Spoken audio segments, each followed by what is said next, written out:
Boa noite a todos. Hoje, para a nossa meditação, eu vou abrir aqui uma página do livro Minutos de Sabedoria, de autoria de Lorival Lopes. Diz assim para a gente: seja forte nos embates da vida e não desanime se o sofrimento o visitar em sua pessoa ou nas pessoas que lhe são caras. O sofrimento, além de purificar-nos, realiza o aprimoramento de nossa força interna. Ninguém consegue passar de ano sem prestar exame. Ninguém consegue progredir sem sofrer o exame da natureza, que verifica se realmente sabemos ser fortes, suportando as dores. Algumas vezes as dores até parecem muito grandes, né? Parecem que nós não somos capazes de sustentá-las. Mas em todas as situações da vida, vamos lembrar que Deus não nos dá situações, provas e experiências que nós não estejamos capazes de superar, de vencer. Quando ainda não estamos preparados, então Deus adia aquela prova. Então vamos agora elevar o nosso pensamento a Deus, o nosso coração, nos prepararmos, abrir o nosso entendimento para que o conteúdo da palestra de hoje traga para nós um reforço do caminho que nós devemos seguir, que nos esclareça, que nos mostre novos horizontes. Vamos nos abrir a tudo isso. Senhor Jesus, Mestre de infinita bondade, Deus, nosso Pai Celestial, Urubatão, Tupinambá, nossos orientadores da nossa casa espírita, Joana d'Arc, que nós possamos dar continuidade ao nosso aprendizado, que nós possamos dar continuidade à nossa cura espiritual, rogando-te que as tuas bênçãos recaia sobre todos nós e sobre todos aqueles que estiverem necessitados, aflitos, atormentados, que possam, Senhor, receber da tua misericórdia os recursos que necessitam.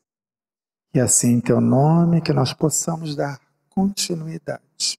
E hoje nós teremos o Ricardo Cury aqui com a gente, que gentilmente veio até aqui, que vai nos falar como evangelizar diante dos desafios da atualidade. Olha que tema complexo. Ricardo.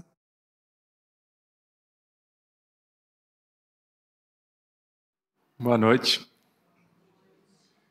Você está com aquele passador dos slides?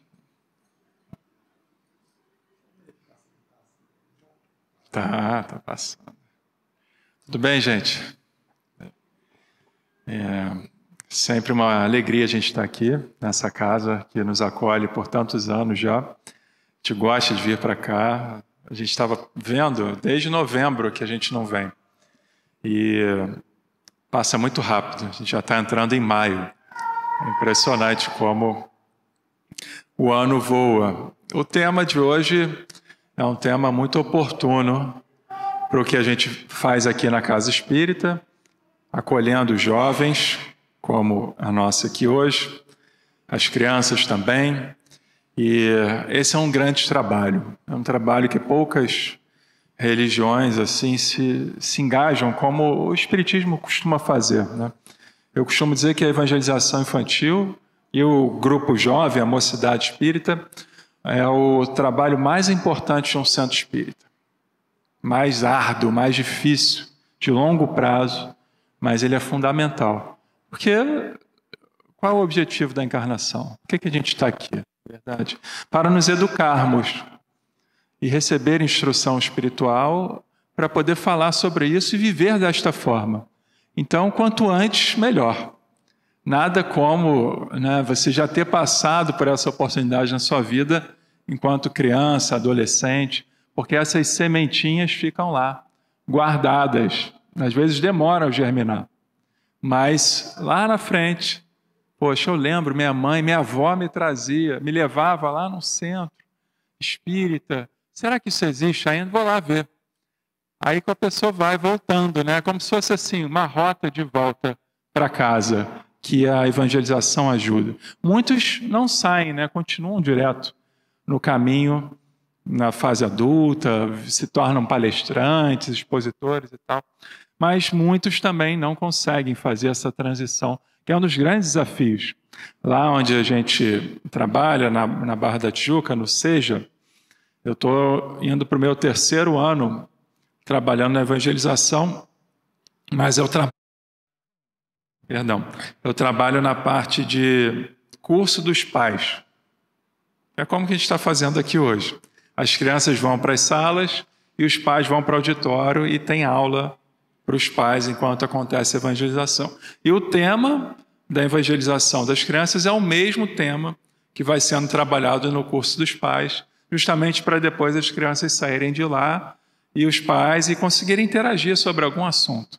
É óbvio que a didática é diferente para as crianças. Mas aqui, num dia como esse, eu acho que é bem oportuno o tema. E mais, né, evangelizar diante dos desafios da atualidade. Você vê, os séculos vão se passando, da época de Jesus para cá, muita coisa mudou, mas muitas falhas ainda continuam acontecendo no ensinar, no aprender e no amadurecer. A gente está reencarnando ainda aqui, 20 séculos depois, né, 21 séculos depois do Cristo. A gente tem coisas para aprender ainda, sem sombra de dúvida. Então, para a gente conseguir evangelizar, a gente tem primeiro nos evangelizarmos, compreender os desafios da nossa vida enquanto adultos, enquanto pais ou responsáveis de crianças e adolescentes, porque se nós não nos conhecermos, não compreendermos o que é um desafio para nós, a gente não vai conseguir orientá-los da melhor forma possível. Porque a gente vai ter palavra, mas não vai ter ação. Educar só com palavras é insuficiente. A gente precisa ter uma vida digna, uma vida correta, honesta, uma vida justa, amorosa, para que a criança ou adolescente veja um espelho. É isso que eu quero para a minha vida. Esse é meu pai, essa é minha mãe, são meus grandes exemplos. Eu vou segui-los e vou amá-los. E vou dizer não para aquilo que muitos lá fora tentam me corromper, me desvirtuar, me distrair. Hoje a gente tem muitos desafios. A partir dos excessos de informação, antigamente, eu vi uma frase que eu achei genial. Antigamente, a ignorância era você não ter informação sobre as coisas. E hoje eu vejo, né, na frase está escrito lá, ignorância é você ter um excesso de informações que não agregam em nada, informações inúteis, que é o que a gente vê hoje em dia, quando a gente abre, né, a nossa internet, as redes sociais, a gente tem muitas maneiras de conhecer o nada, coisas que vão literalmente nos desvirtuar de um caminho espiritual, daquilo que a gente realmente veio fazer aqui na Terra. E passando isso para crianças, adolescentes, eles já vão crescendo hiperinformados, com cérebros extremamente estimulados, mas sem espaço para o ensinamento espiritual que a gente gostaria de passar para eles. Eles não têm mais onde entrar a informação. Então, o primeiro movimento é o quê? Nos esvaziar. Esvaziar as crianças de um excesso de carga, de estímulos, muitos estímulos, né? Eletrônicos, por aí vai. Esse é um dos grandes problemas da sociedade hoje. Na nossa época, a gente tinha ali a televisão, na minha, um videogame, no máximo, né? Mesmo assim era difícil. As gerações anteriores, menos ainda, né? Menos informações nesse sentido de distrações, né? E hoje não, hoje está tudo aí, posto, tudo evidente, tudo escrachado para as crianças pegarem fora do tempo que elas deveriam pegar determinadas coisas. Uma criança não pode ter acesso à sensualidade, né, à nudez, a coisas que hoje estão completamente livres aí na internet. Isso causa danos psicológicos muito grandes lá na frente. E fora outros conteúdos, né? Por aí vai. Bom, vamos ver o que a gente vai falar hoje aqui. Para cá? Para lá? Para onde é? Agora foi. Bom, eu quis começar com Manuel Viana de Carvalho. É um grande espírito, né, que esteve entre nós no início do século XX, um dos divulgadores da doutrina espírita lá atrás, quando o espiritismo estava começando aqui no Brasil. Muitos espíritos de alta grandeza reencarnaram aqui, justamente para transplantar o espiritismo da Europa para a terra, né, o coração do mundo, a pátria do Evangelho, que é o Brasil, preservando o conhecimento espiritual das guerras que iriam acontecer ou já estavam acontecendo. Então, providencialmente, muitos reencarnaram aqui na nossa terra e preservaram tudo que a gente tem hoje. Dentre eles, este homem, o Viana de Carvalho, que depois enviava mensagens para o Chico Xavier. Muitas psicografias vieram dele. E Divaldo fala, né, revela um pouco das encarnações anteriores dele. 70 anos depois de Kardec, assinala a chegada à Terra de um grande herói das cruzadas antigas, um daqueles que defendiam o cristianismo diante dos seus inimigos. De uma nauta das terras ensanguentadas de Saladino, de um daqueles que foram defender o túmulo vazio de Jesus. Então ele foi da época também de Jesus, mas que agora volta para proclamar a indestrutibilidade do Cristo, que não necessitava de um mausoléu, porque a sua mensagem é um poema eterno da imortalidade. Isso foi o Divaldo numa mensagem comemorando ali a data da desencarnação do Viana de Carvalho. E ele dizia assim: educar uma criança e um jovem à luz do Espiritismo é semear luz pelos caminhos do futuro. Quem vai trilhar os caminhos do futuro? Nós mesmos. Olha a importância disso. Como é que vai ser a nossa vida futura?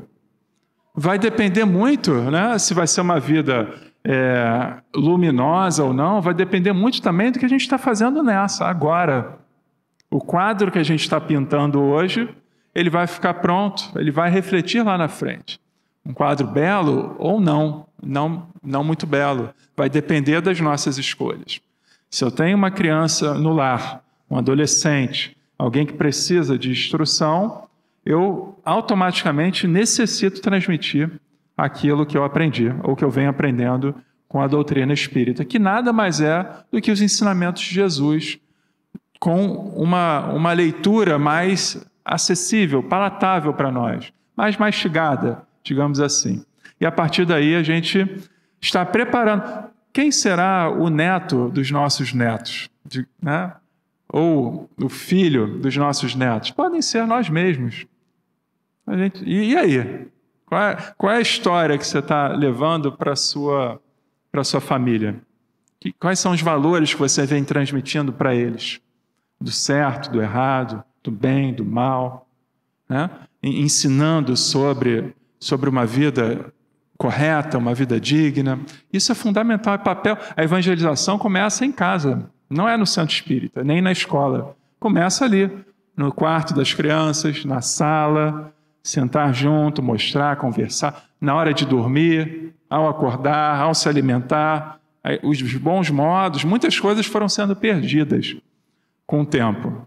A gente foi terceirizando muita educação para muita gente e quando vê, a gente perdeu a intimidade com os nossos filhos, com os nossos adolescentes, com os nossos jovens. A gente não sabe com quem que eles andam, com quem que eles conversam, para onde eles vão. Olha só o perigo que isso vai gerando. Até para dentro da família. Então, plantar sementes. é o papel da evangelização. A gente está o tempo todo jogando sementes, seja aqui no centro, trazendo-os para cá, eles estão sendo, né, nesse terreno fértil, que é a mente, o corpo deles, eles estão recebendo informações muito importantes. Então, Manuel Viana de Carvalho, vale a pena vocês consultarem, né, os vultos do espiritismo, os primeiros, né, espíritas que vieram aqui. Tem o Dr. Bezerra de Menezes, e por aí vai uma lista grande, né? Vale a pena ler a biografia deles, como era difícil, né? Muita resistência no início. Bom, aqui tem uma imagem que tem aí na internet, de Divaldo Franco, com os seus filhos, né? É legal, o Divaldo adotou mais de 600 crianças, registrando mesmo, né? E lá na Mansão do Caminho, início ainda, né, de um trabalho longo que ainda acontece, ele uma vez foi perguntado num centro espírita sobre qual a importância da evangelização espírita infanto-juvenil na formação da sociedade do terceiro milênio. Aí o Divaldo responde assim: ela é de máxima relevância, por ser a infância de hoje o elemento social que constituirá a nova humanidade programada para o início do terceiro milênio. Na alvorada do primeiro século, os jovens da atualidade serão chamados a exercer tarefas e a atender os compromissos cujos resultados dependerão da sua formação. Olha só, a gente fica muito preocupado, né? A gente escuta muita coisa, não, porque a Terra está se transformando num planeta de regeneração. A gente está saindo de um mundo de provas e expiações e entrando no mundo de regeneração. Eu escuto isso desde que eu nasci, talvez desde quando o Divaldo nasceu, ele também ouvia.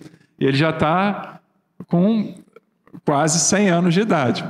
E desde que o Chico era garoto, ele também ouvia isso. Então, olha só, como isso é um período longo, né? Aí de pelo menos 200, 300 anos que essas coisas estão acontecendo. Mas o que faz com que esse processo acelere ou retarde? Da divulgação da doutrina espírita.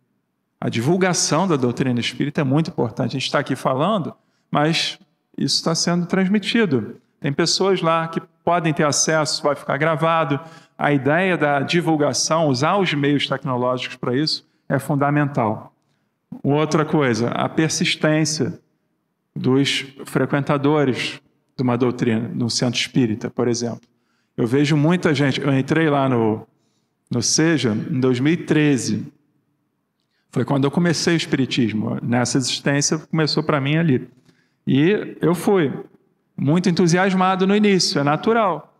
Você vai convidando gente, né, parente, amigos e tal, ninguém quer ir. Né? Reza lá por mim, bota meu nome lá. A gente não escuta essas coisas? Por favor, estou precisando muito, bota lá que eu sei que sua reza é forte. Mas não entra, né? Não pisa aqui, é engraçado isso.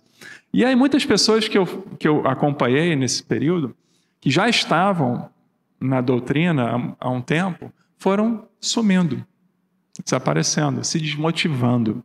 Um dos grandes problemas que a gente encontra é a falta de motivação para continuar um trabalho ou uma busca, que às vezes a gente vai e não vê resultado imediato. Pô, a minha conta continua vencendo, meus boletos estão atrasando, meu chefe me paga mal, me trata mal, meus filhos são rebeldes, minha esposa fala no meu ouvido, não me deixa jogar futebol, não deixa fazer...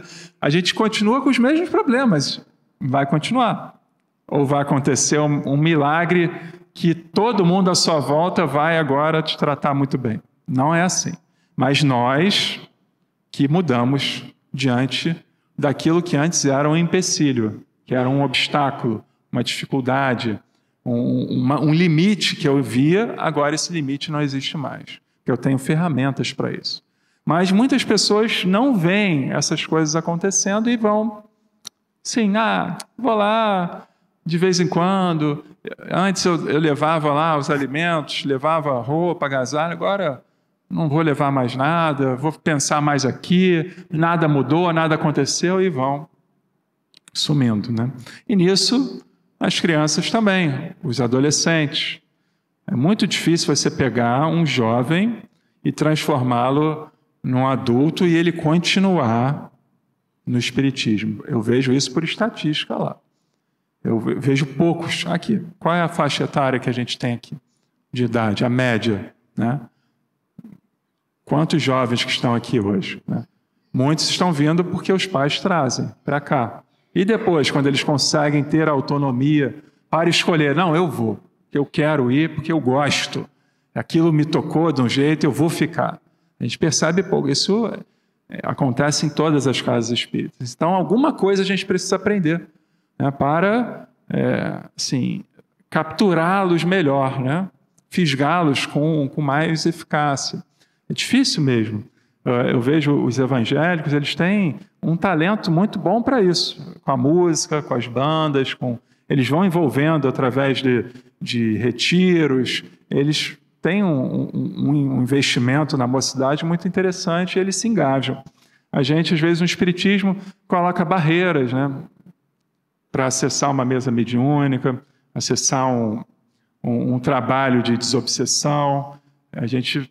Não sei se isso aí chamaria mais atenção, ensiná-los mediunidade, colocá-los para falar aqui, aqueles que têm mais habilidade com a palavra, já coloca, fazer um preparo, dar uma pequena palestra, já vai estimulando eles a isso, eles vão ter que estudar, preparar o material, não é verdade? Muitas das vezes, ensinando eles a falar ou a divulgar a doutrina, eles aprendem mais. Isso a gente pode levar e tentar aplicar, fazer algumas tentativas, né, para ver se dá certo. Mas é muito difícil hoje em dia a gente ver essa transição espontaneamente acontecendo. Bom, sendo a doutrina espírita a mais excelente mensagem de todos os tempos, porque restauradora do pensamento de Jesus Cristo, de forma compatível com as conquistas do conhecimento moderno, é óbvio ser a preparação das mentes infantos juvenis, à luz da evangelização espírita, a melhor programação para uma sociedade feliz e mais cristã. Lá a gente está dando o curso do Livro dos Espíritos 1, é as primeiras 300 e tantas questões do livro, em um ano de estudos. E é um curso que chega muita gente nova, né? No centro espírita, que está começando a conhecer a doutrina, eles caem nesse livro. A gente conduz eles para estudarem o Livro dos Espíritos 1, que é um livro que abre muito. Abre várias questões, dúvidas que a gente tem, e o livro trabalha, e a gente vai dando aula sobre essas coisas aqui. Mas eu fico refletindo com a dupla que dá aula comigo, por que esse conhecimento não é divulgado, né, de uma maneira mais plural, fora dos ambientes espíritas, por exemplo? Em escolas, em universidades, em outros ambientes. Parece que a pessoa, para chegar até aqui, é uma dificuldade. Porque ainda não é comum, não é um ensinamento divulgado abertamente e aceito, né? O nosso trabalho, talvez para esse mundo de regeneração, que a gente tanto aguarda, espera, é que a ciência consiga conversar conosco, os filósofos, as outras religiões, os professores, entendendo que você agrega na educação quando você coloca os valores do cristianismo e do espiritismo. Então, assim, é um caminho. A gente comemorou agora há pouco, 160 anos do Livro dos Espíritos, né? Está muito recente ainda, mas nunca é tarde. A gente não pode deixar o espiritismo murchar. Isso não vai acontecer, mas desenvolvê-lo é uma tarefa difícil, a gente tem que continuar. Precisamos persistir mais. Para isso a gente tem que ter o quê?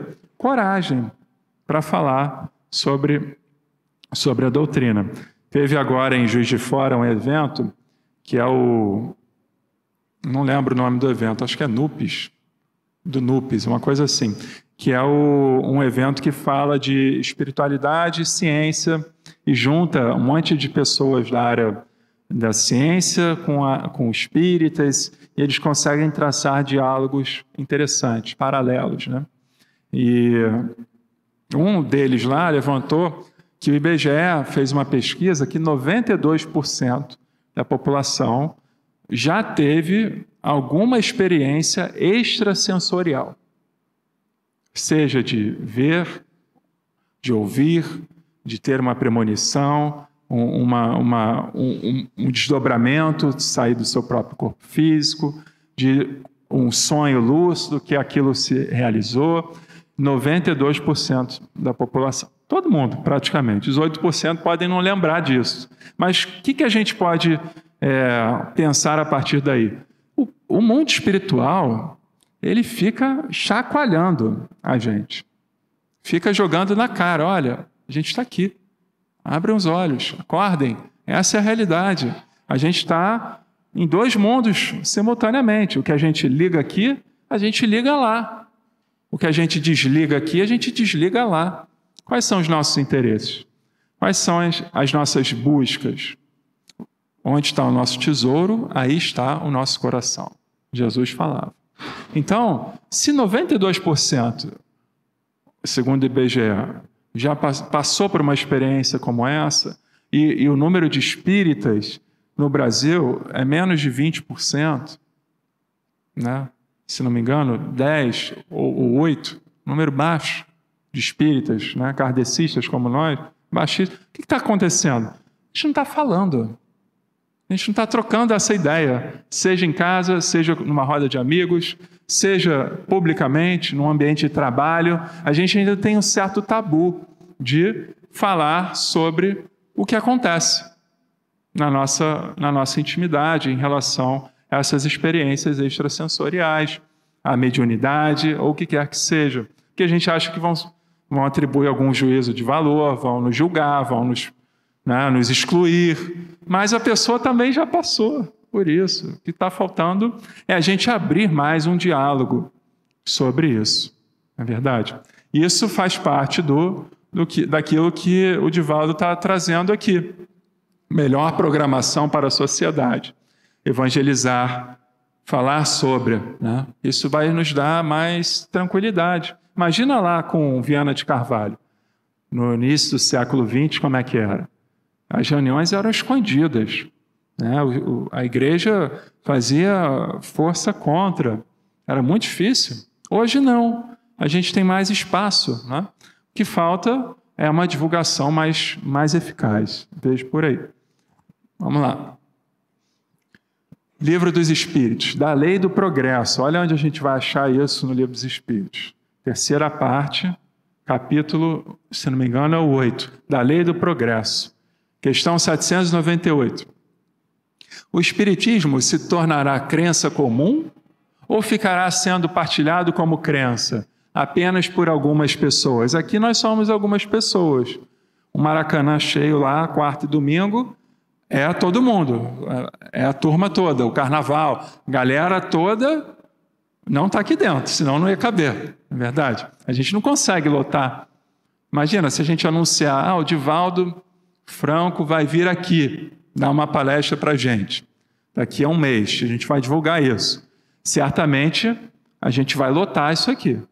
E vai ter gente saindo pelo ladrão, né? Porque vai ficar muito cheio. Mas por que depois essa galera toda desaparece? É porque eles buscam o quê? Um evento, não um hábito.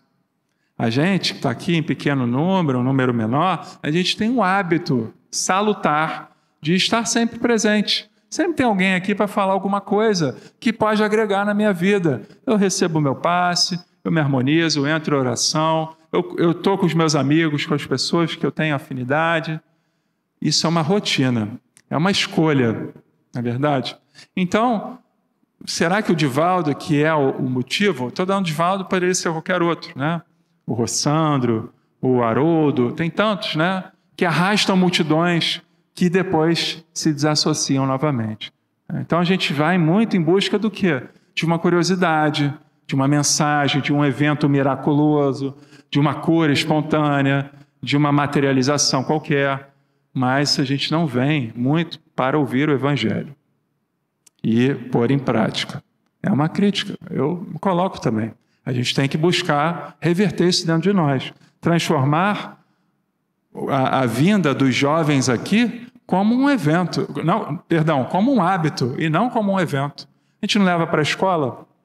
Ah, não quero ir para a escola. Vai, tem que ir. Eu fui criado assim, não tinha migué, tinha que ir, tem que estar na escola, vai para a escola. Ah, mas estou com dor de cabeça, vai para a escola. Estou com dor de cotovelo, vai para a escola. Né? O centro espírita a gente às vezes relativiza. Ah, tá bom, nem eu quero ir. Olha só, às vezes nem os pais estão animados para isso. Aí vai faltando, deixando buracos, lacunas no desenvolvimento daquele jovem. Até o momento que ele fala, ah, tá bom, meu pai também não faz questão, eu não vou fazer. Olha o exemplo. Né? A gente pode falar ao máximo em casa, que é importante, da lição de moral, mas na hora H não traz como uma obrigação, um hábito desenvolvido. Depois eu tomei gosto, adorava ir para a escola. Meus amigos estavam lá, eu tinha que estudar, mas eu também socializava. Eu trago amigos de lá até hoje. Por que não dentro da doutrina espírita? Olha só os paralelos que a gente pode traçar, não é verdade? Então, a resposta dos espíritos é essa, né? Se tornará crença geral e marcará nova era na história da humanidade. É uma afirmação dos espíritos. Crença geral, nova era. Porque está na natureza e chegou o tempo em que ocupará lugar entre os conhecimentos humanos. No entanto, terá que sustentar grandes lutas, mais contra o interesse do que contra a convicção. Porquanto, não há como dissimular a existência de pessoas interessadas em combatê-lo. Umas por amor próprio, outras por causa inteiramente materiais. Porém, como virão a ficar insulados, seus contraditores se sentirão forçados a pensar como os demais, sob pena de se tornarem ridículos. Isso aqui são os espíritos falando com Kardec. Olha que interessante. Como qualquer inovação que surge, tem o quê? Um movimento contrário. A gente vê isso em tecnologia, vê isso em conhecimento. Por quê? Porque tem pessoas que já estão o quê? Arraigadas, implantadas e comprometidas com outros arranjos. Sejam eles políticos, econômicos, religiosos. Isso acontece. Como é que se quebra as resistências? Apresentando os fatos, os argumentos sólidos, a verdade, nua e crua, como Kardec conseguiu fazer, com seus experimentos, com as mesas girantes, com os médiuns e tudo aí. Isso tudo foi sendo catalogado, mostrado para a ciência. Tanto que muitos e milhares, milhões se convenceram disso. Mas nós não podemos parar por aí. Kardec já não está mais aqui. Essa responsabilidade cabe agora a gente que está aqui, falando e ouvindo para falar. Não é para a gente ouvir com o ouvido e sair pelo outro, mas ouvir por um ouvido e sair pela nossa boca. Esse é o trabalho da evangelização. Evangelizar é falar com o coração repleto, cheio daquilo que a gente compreendeu. E a fé junto disso.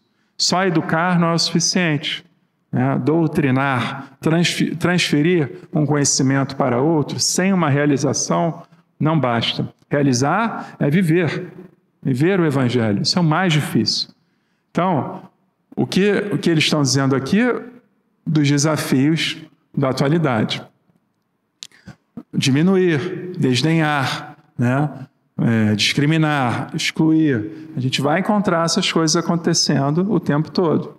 Mas Jesus fala, aquele que perseverar até o fim será salvo. Nosso trabalho é de perseverança, não abaixar a cabeça. Entender a dificuldade que é essa, viu? Quanto tempo que ficou para a menina lá dentro se restabelecer? O pessoal podia ter jogado a toalha. Não, deixa, é assim mesmo, não vai ter jeito. Mas persistência, perseverança, fé, foco, determinação. Pronto, resolvemos. Agora os espíritos vão tratar, vão cuidar. Daqui a pouco volta aqui, vai melhorando. É um trabalho de formiguinha mesmo. Né? Se a gente está desamparado, achando que Deus não está com a gente nesses momentos, que Ele está distante, que Ele não está vendo, a gente não dá conta. Lá numa passagem do Evangelho tem assim, né? Um jovem endemoniado, né? Possuído, obsidiado, é levado pelo pai para ser curado pelos discípulos de Jesus. Mas os discípulos não conseguem curá-lo. E aí o pai vai a Jesus. Mestre, eu levei eles aos seus discípulos, ele cai muitas vezes no fogo, muitas vezes na água, mas eles não conseguiram curá-lo. O que Jesus fala? Dá uma espinafrada, né? Demonstra a raiva, né? Ó raça incrédula e adúltera e depravada, até quando estarei convosco? Até quando vou ter que aguentá-los aqui? Ou seja, aqueles discípulos já estão há muito tempo com Jesus, mas não estão compreendendo, não estão com crença, com fé. Raça incrédula, é como Jesus os chama. E aí Jesus vai lá e limpa imediatamente o menino. Aí os discípulos vão lá perguntar: mestre, por que nós não podemos curá-lo? Né? Jesus fala: por causa da vossa fé. Se tivesses fé como um grão de mostarda, transportaria essa montanha para outro lado, e nada vos seria impossível. Olha só que interessante, né? Que montanhas são essas que a gente precisa transportar?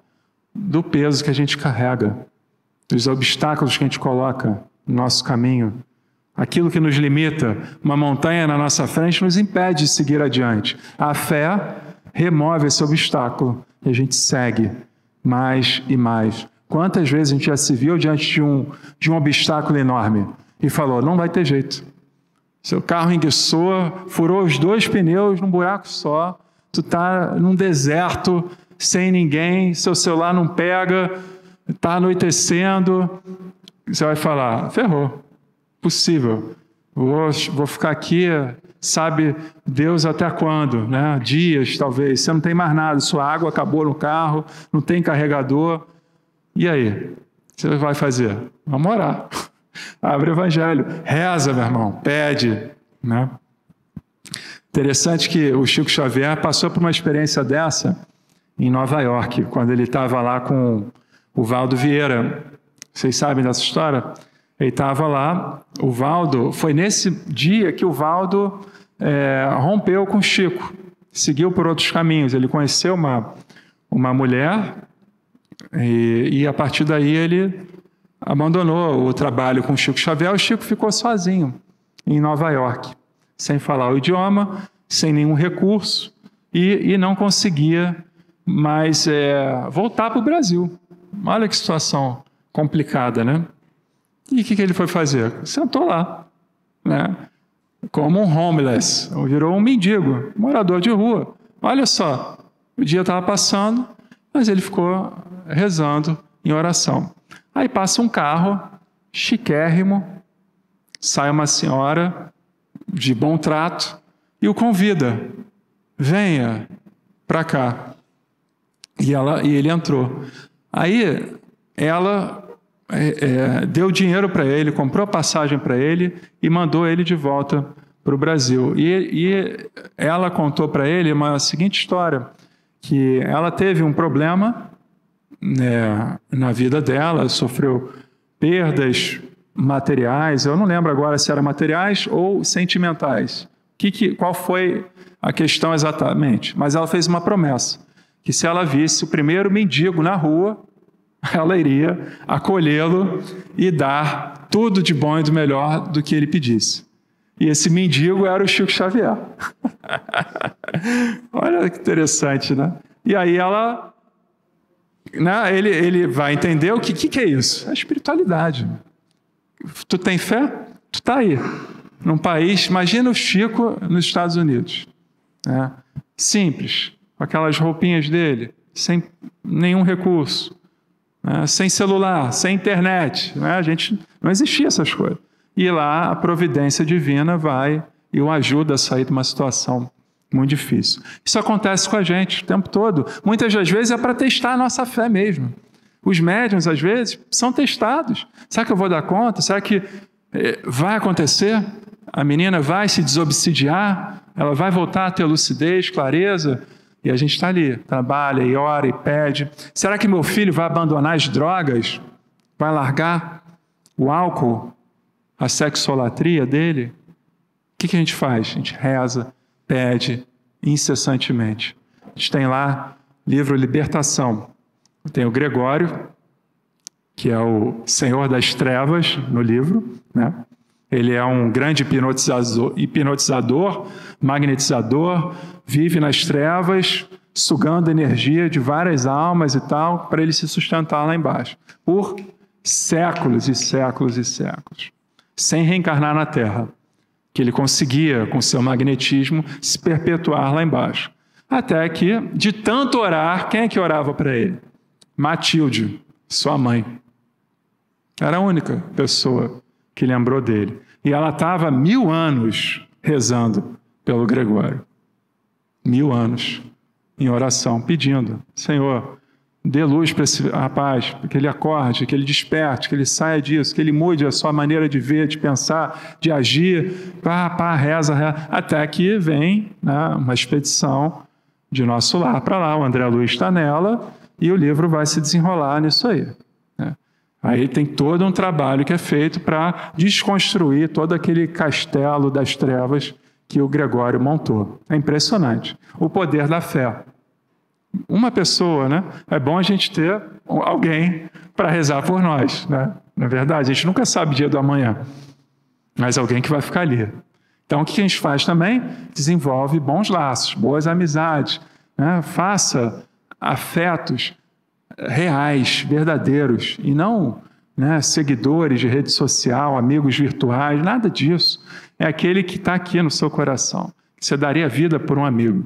Esse é o seu amigo fiel, que vai estar do seu lado nos momentos mais difíceis, mais agudos, na riqueza, na pobreza, na saúde, na doença. Pode ser um marido, uma esposa, ou um amigo de verdade, uma amiga. Isso tem muito valor no mundo espiritual.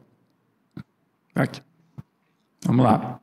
Na 801. Por que não ensinaram os espíritos, em todos os tempos, o que ensinam hoje? É uma boa pergunta do Kardec. Não ensinais às crianças o que ensinais aos adultos. E não dais ao recém-nascido um alimento que ele não possa digerir. Cada coisa tem o seu tempo. O que eles estão querendo dizer para a gente aqui? A hora é oportuna, né? A gente chegou numa fase adulta, digamos assim, espiritualmente falando. Ou seja, todos nós aqui já temos escuta para esse tipo de informação que a doutrina espírita traz, que é muito paralela a uma linguagem científica da época, do século XIX.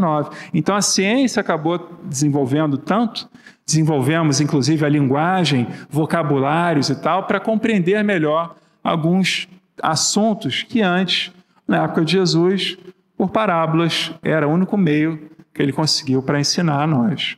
Tá? Muitos compreenderam na época de Jesus, sem sombra de dúvida. Outros ainda não tinham o quê? Ouvido. Quem tem ouvidos para ouvir, ouça. Ele fala isso lá atrás. Talvez nós não tínhamos na época, ou tínhamos, estamos aqui para ensinar, para ajudar, para né, levar gente para esse movimento, ou não. Não importa isso agora. O que importa é o quê? Que a gente está diante de um texto como esse, de um livro dos Espíritos, do Evangelho segundo o Espiritismo e tantos outros que tem por aí. E o que a gente faz com isso? Alimento sólido. Não é alimento para recém-nascido. Né? Antes a gente tomava leite, mel, né? Cereais. Hoje a gente come alimento sólido. É o Evangelho. Nu e cru que a gente precisa compreender. Cada coisa no seu tempo. O tempo é hoje. Sempre vai ser daqui a 200 anos. A gente vai estar reencarnando aqui. Alguém vai abrir isso aqui para a gente. E a gente vai ler o quê? Cada coisa tem o seu tempo. O momento é agora. E daqui a 400, 600? Jesus falou, o céu e a terra passarão. As minhas palavras não passarão. Sempre estarão presentes na humanidade. Então a gente não pode fazer o quê? Deixa para a próxima. Lá na outra eu resolvo. Porque senão alguém vai falar para você, na próxima o quê? dá para enrolar para a próxima. Né? Passa no crédito, divide em 12 encarnações sem juros. Né? Mas tem juros. Né? E os juros é pesado no mundo espiritual. Tem juros, não tem? Vai ficar empurrando para você ver o que acontece. Então, a gente paga no débito. Vamos lá. Eu não tenho, eu vou me encalacrar todo, mas é a renúncia. Abre mão. É o momento. Isso é importante para mim. Preciso resolver essa parada aqui e agora. Porque nós estamos amadurecidos para isso. A gente tem condições para isso. Está tudo posto, dado, ofertado para nós. Disse-lhes Jesus, né? Já no final, capítulo 16 do Evangelho de Marcos, Jesus já aqui na sua figura espiritual, né? Ressuscitado, né? na sua roupagem espiritual, pós-pascal. Ide por todo o mundo e pregai o Evangelho a toda criatura. É uma das últimas falas dele. Está acabando os últimos ensinamentos para os seus discípulos. Pregar o Evangelho, ou proclamar, ou anunciar o Evangelho para toda criatura. Isso conversa conosco. Mas tem o quê? Um ide, vá, não fica estacionado, né? Movimento, coloca para circular o teu sangue e das outras pessoas. Transpira, usa da tua saúde, da tua energia, da tua vitalidade para isso. Senão eu vou ficar falando com o espelho, de mim para comigo mesmo. Vou ficar lendo só para mim, estudando só para mim. Isso é um grande egoísmo espiritual. Se a gente tem oportunidade de aprender, que esse aprendizado seja para todos, para todas as pessoas, para todas as criaturas, que é um outro parênteses aí. Existe, aqui é do livro Consolador, um livro maravilhoso que o Emmanuel responde às perguntas. Existe diferença entre doutrinar e evangelizar? O que o Emmanuel vai responder? Há grande diversidade entre ambas as tarefas. Para doutrinar, basta o conhecimento intelectual dos postulados do Espiritismo, que é um grande perigo para nós. A gente intelectualmente, às vezes, decora o Livro dos Espíritos, sabe tudo, cita a questão 1, 2, 3, 1000, intelectualmente. A gente vai ser um excelente doutrinador, a gente vai conseguir transmitir isso de uma maneira muito eficaz. Mas o que ele está dizendo? Para evangelizar, é necessário a luz do amor no íntimo. Na primeira, bastarão a leitura e o conhecimento. Na segunda, é preciso vibrar e sentir com o Cristo. Por estes motivos, o doutrinador muitas vezes não é senão o canal dos ensinamentos. Mas o sincero evangelizador será sempre o reservatório da verdade, habilitado a servir às necessidades de outrem, sem privar-se da fortuna espiritual de si mesmo. O evangelizador é o esvaziado de si mesmo. É o apóstolo lá em Atos dos Apóstolos, eles conseguem realizar as desobsessões, as curas, tudo aquilo que Jesus os ensinou lá atrás. Antes eles não conseguiam, porque eles ainda tinham o quê? Como é que eu não consigo curar? Olha o eu na frente, né? Por que eu não consigo expulsar os demônios? É o eu. O ego. O eu não resolve nada. Quem resolve é a turma lá de cima. Eles que realizam as desobsessões, as curas mais espontâneas que possam ser, que removem os tumores, desobstruem as artérias. Quem realiza esse trabalho são os espíritos. O médium é instrumento, é bisturi. Ele não escolhe quem ele vai operar, ele está a serviço do médico. Né? Quando o bisturi quer virar médico, aí tem problema. Ele está fora da sua função. Você vê quando o Chico falava, como ele se colocava, né? Vazio. Quando morre um capim, nasce outro. Fala do Chico, né? Preocupados. Né? O que vai ser de você, Chico? Da doutrina espírita sem você? Nada, eu sou só um capim. Quando morre um capim, outros vão nascer. É sempre esvaziado de si mesmo. Assim que as coisas acontecem. Quando a gente estufa o peito e fala, eu vou curar, eu vou resolver, não acontece. Mas quando a gente fala, Senhor, que seja feita a vossa vontade, que eu seja um instrumento da tua paz, realiza a tua obra através de nós. Eu não sou nada sem ti. Sou vazio, sou pequeno, sou insignificante diante da tua grandeza. Aí a gente vê como as coisas acontecem mesmo. E a gente é o quê? Testemunha disso. E fala, como é belo a obra de Deus. Como ela acontece. Quando uma criança aprende, se alfabetiza, começa a ler, ou começa a fazer conta. Como é bela a criação. Ah, mas eu sou um excelente professor de português. Nada, vai ser... Aprender é relembrar, né? Para quem é espírita, sabe. Você está dando luz para aquela pessoa abrir os olhos e lembrar das coisas como elas são. Ela está voltando para a Terra. A gente tem que tratar esses espíritos que estão vindo com muito carinho, com muito afeto. Eles têm história, têm bagagem, sabem muito. Estão vindo aí, sabem muito. Mas têm ainda coisas a trabalhar. Algumas mazelas, pontos importantes que a gente vê lá em Santo Agostinho, no Evangelho segundo o Espiritismo. Capítulo: honrai vosso pai e vossa mãe. A ingratidão dos filhos e o laço de família. Uma mensagem bela. O que a gente encontra lá?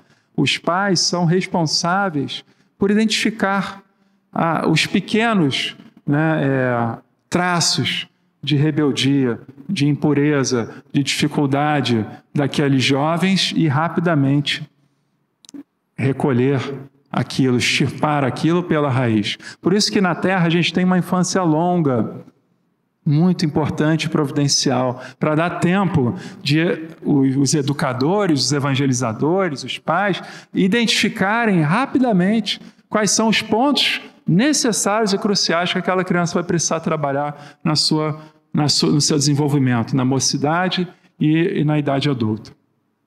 Nos mundos mais avançados, segundo a doutrina diz, as infâncias são mais curtas, porque eles já têm muito amadurecimento. Né? Aqui a gente ainda precisa. Então, se a gente negligencia esse momento de observar de perto o que está acontecendo, responsabilidade nossa. Mas vai chegar um momento também em que a responsabilidade é toda deles. Quem tem filho grande é elefante. Já ouvi esse ditado muitas vezes, não é verdade? A gente dá o direcionamento, mas chega um momento em que eles vão caminhar com as próprias pernas. E a gente se isenta das culpas em relação a isso. Bom, vamos lá, vamos seguir, já está acabando. Aí, uma evangelizadora maravilhosa. Conforme afirmam os benfeitores espirituais, entidades venerandas se reemboscam na vestimenta carnal para apressar o reino de Deus. Outros espíritos mais infelizes, que ficaram retidos em regiões de dor e sombra por alguns séculos, como Gregório, que eu citei há pouco, a fim de que não perturbassem a marcha do progresso da humanidade, igualmente serão trazidos, como já vem ocorrendo. A experiência da reencarnação iluminativa.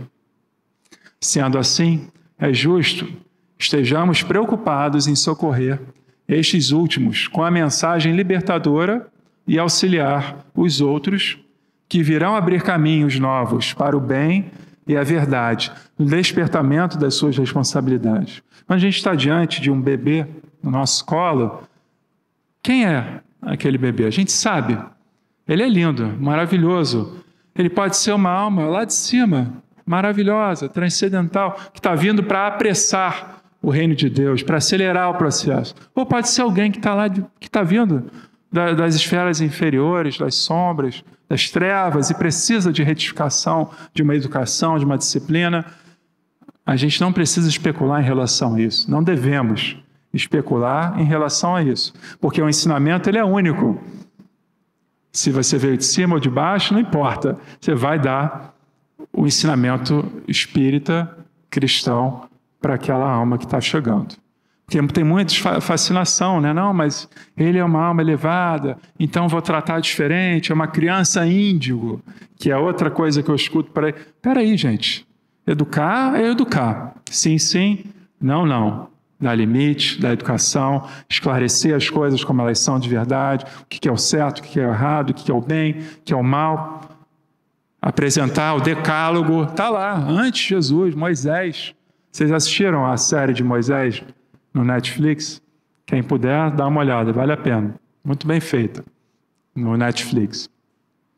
Está lá. Jesus falou, eu não vim modificar a lei, eu vim dar plenitude a ela, vim dar cumprimento a ela. O que está escrito lá com Moisés há 3.000 anos atrás, válido até hoje.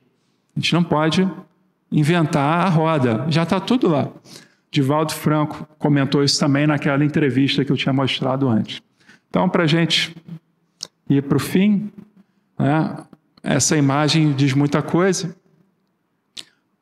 Quem é que compra o livro e quem é que compra a televisão? É a criança? É o adulto? É o adulto. Sempre será. Eles não têm condições. Podem pedir várias coisas, mas quem dá somos nós. Quem permite o acesso e tudo mais, somos nós. Por aquele tempo, exclamou Jesus, graças te dou, Pai, Senhor do céu e da terra, porque ocultaste estas coisas aos sábios e instruídos e as revelaste aos pequeninos. Os pequeninos são esses, são os esvaziados de si mesmos. São os que compreendem, os que têm capacidade de ouvir e pôr em prática. Quando a gente cresce, vira adulto, com as nossas manias, com os nossos vícios, com os nossos costumes, às vezes fica mais difícil a gente aprender coisas novas. A criança não. A criança é uma esponjinha, é um cérebro privilegiado. Você falou, ela capta, ela aprende, ela pega no ar. Não é verdade? Então, o trabalho começa ali. Porque depois fica mais difícil, apesar da gente estar aqui meritoriamente buscando os nossos resultados, os nossos aprendizados. Não é mesmo? Bom, gente, é isso. Já são 9h01, está no nosso tempo final. Eu queria agradecer e muita paz para todos. Continuar o nosso trabalho. Hoje recebemos a presença intensa, né, de Deus, de Jesus, de Maria, de Bezerra de Menezes. Nós recebemos muito carinho deles nessa noite. E esse carinho com certeza está aqui com a gente agora também. Porque nada acontece por acaso, tudo tem uma razão de ser, né? Então vamos continuar no nosso trabalho, na nossa vibração, orando primeiramente para aqueles, deixa eu ver se tem aqui, para aqueles que desencarnaram, né? Estão vivos, estão em outra dimensão e muitas das vezes não sabem, não percebem que mudaram de faixa, que estão no plano espiritual. Então, muitas vezes, nós temos que esclarecer, mostrar a verdade, né? Então, é muito bom que nós, espíritas, tenhamos essa visão correta da vida e da vida no plano espiritual. Eu costumo brincar com os médiuns, né, dizendo que a gente não pode fazer vergonha quando chegar para o outro lado da vida, né? Nós temos que chegar com dignidade, com harmonia. Vamos, pelo menos, tentar, né? Então, estamos aqui nesse momento, na certeza que a vida continua, que os nossos familiares, os nossos amigos espirituais estão aqui presentes, os nossos familiares recebendo o nosso carinho, a nossa vibração, porque a vida continua. Então, queremos orar pelo aquele pai, pela aquela mãe, pelo aquele amigo, aquele filho, tanta gente que nós temos do outro lado da vida, né? Por todos os nomes que nós colocamos na caixinha de prece, todos sejam envolvidos nesse amor. O amor está muito intenso nessa noite, nessa casa, e queremos pedir por essa irmã que se apresentou lá, com dificuldade de entender que a vida continua, né? Então, que ela seja ainda trabalhada no plano espiritual, que ela seja feliz, né? Então, pedimos, Pai nosso, que estás no céu, santificado seja o vosso nome, venha a nós o vosso reino, seja feita a vossa vontade, assim na terra como no céu. O pão nosso de cada dia nos dai hoje, perdoai as nossas ofensas, assim como nós perdoamos os nossos ofensores, mas não deixeis cair em tentação, livrai de todo mal, que assim seja. Ó Pai de infinita misericórdia, ampare todos os nomes que nós colocamos com muito carinho na caixinha de prece. Os amigos espirituais aqui presentes, todos sejam abraçados por Jesus. Graças a Deus. E continuando nessa vibração tão carinhosa, né? O nosso irmão Ricardo falou como evangelizar diante dos desafios da atualidade. Nós, o tempo todo, a cada minuto na vida, nós estamos sendo desafiados, mas para o crescimento, para a evolução. Então precisamos encher o nosso lar de amor, de compreensão, de paciência, de tudo que é bom. Porque lá tem que ser o nosso refúgio, onde nós vamos renovar a nossa força, onde vamos acertar questões sérias do passado, né? Nós sabemos disso. Então, nesse momento, nós queremos dividir toda essa energia linda que existe nessa casa para a nossa casa, para o nosso lar, para o nosso ambiente de trabalho. Então, vamos imaginar essa luz bonita partindo daqui, entrando pela porta da frente da nossa casa, e abençoando as pessoas que lá estão, abençoando cada ambiente, pedindo que seja feita uma limpeza espiritual da nossa casa, para que ali o ar seja estéril, limpo, tranquilo, né? Onde nós possamos nos refazer para a nossa caminhada na Terra. Então, todos os endereços que nós colocamos na caixinha de radiação, todos os lares em torno desse centro, na nossa comunidade, e essa energia vai espalhando até onde Deus achar que deve, que pode, né? Então, muita luz, muito amor sendo derramada sobre todos os nossos lares, graças a Deus. E nós pedimos também pela nossa saúde, né? Pela nossa saúde física, a nossa saúde mental. Diante desses desafios todos que nós temos na vida, nós precisamos de uma fé robusta, uma fé forte, para que nos mantenha firmes sem sair do caminho ensinado por Jesus, né? Então é um desafio grande, mas que nós, que temos a luz da doutrina espírita, temos recursos suficientes para conseguir manter o caminho da paz, né?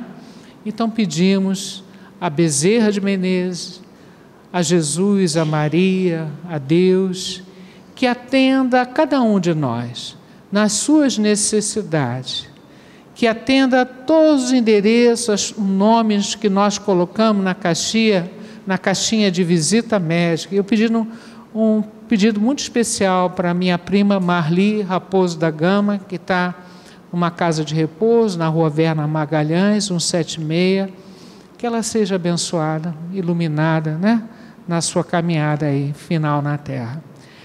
E queremos pedir aqui para a Isabela Murray Diniz Carneiro, no Hospital Federal da Lagoa. Ela está com uma infecção na bexiga e mau funcionamento do rim esquerdo, né? Isso tudo após uma cirurgia que ela fez. Então, Jesus, aquele carinho para a Isabela, aquela luz para ela, para que ela se recupere e fique bem. E todos os irmãos que estão aí nos hospitais, nos asilos, orfanatos, prisões, todos eles sejam abraçados, né, por Jesus. Nós que aqui estamos, que precisamos desse carinho na nossa alma, da cura, de repente, de alguma dor que trazemos na alma, que Deus, na sua infinita misericórdia, traga esse carinho, harmonizando a nossa mente, fluidificando as águas do ambiente e harmonizando cada um de nós, né? Contam que Jesus certo dia andava junto ao lago azul de Genezaré. Estamos todos nesse lago agora. E as multidões, aqueles que estão escutando em casa, se sintam nesse lago de Genezaré, através da internet. Essa energia está chegando. Todo curar os cegos, junto ao velho tanque de Siloé, numa tarde linda de primavera, outros mais prodígios ele fizera na cidade santa de Nazaré. Foi o bom Jesus que nos ensinou junto ao lago azul de Genezaré. Caridade, amor, bondade, luz, verdade e fé. Tanto no Tabor em Jerusalém, quanto na Betânia em Genezaré, ele foi caminho, verdade e vida, como ainda é. Gratidão, Jesus, pelo carinho, pela atenção dada a cada um de nós. Graças a Deus. Bem, meus irmãos, vamos então ao passe coletivo, né? Lembrando a vocês que a partir de semana que vem, o passe vai voltar a ser individual, né? A partir da outra segunda-feira. E, logicamente, o passe não é obrigatório, porque quando a gente está sentado aqui fazendo as irradiações, as visitas médicas, nós já também estamos recebendo um passe, né? Então, aqueles que estão, de repente, preocupados com a hora e tal, e não quiser tomar o passe, é à vontade, nada aqui é obrigatório, né? Então, o passe vai ser individual a partir de segunda-feira, com uma organização. As crianças vão tomar o passe lá em cima, individualmente também. Os pais das crianças vão ser os primeiros a tomar o passe, para poder pegar as crianças. E depois nós vamos seguindo com organização, né, as cadeiras aí, a ordem, né, dos assentos, ok? Então é isso aí. Então vamos agora ao passe coletivo, agradecendo toda a equipe que trabalhou esses anos todos, né, conosco nesse passe coletivo, que teve grande alcance para todos nós, né? E continuamos a contar com eles no passe individual. Então vamos lá, meus irmãos. Jesus é isso, uma beleza imensa, toda recompensa de um amor sem fim. Jesus é isso, uma nuvem calma, no céu de minha alma, é ternura enfim. Jesus é isto, estrela matutina, luz que descortina um sonho encantador. Jesus é isso, fonte de ternura, lágrimas que é pura, paz do meu amor. Jesus, tocamos em sua veste, pegamos uma prenda para nós, para aliviar as nossas dores, a nossa mente, as nossas angústias, e nos ajudando a seguir em frente, superando os obstáculos. Obrigado, Pai. Queremos agradecer a espiritualidade maior pelo carinho, pelo apoio que nos deu nessa noite. Que Deus possa abençoar todos vocês, um bom retorno aos seus lares, com muita proteção, com muito carinho. Um abraço carinhoso ao nosso irmão Ricardo, pelo carinho de estar aqui com a gente nessa noite. Que Deus o abençoe, né? Pedir por toda a humanidade, pela nossa terra, que está vivendo um momento muito bonito, que é um momento de transformação, né? Que nós possamos fazer parte dessa transformação e ajudar para melhor, né? Se Deus quiser.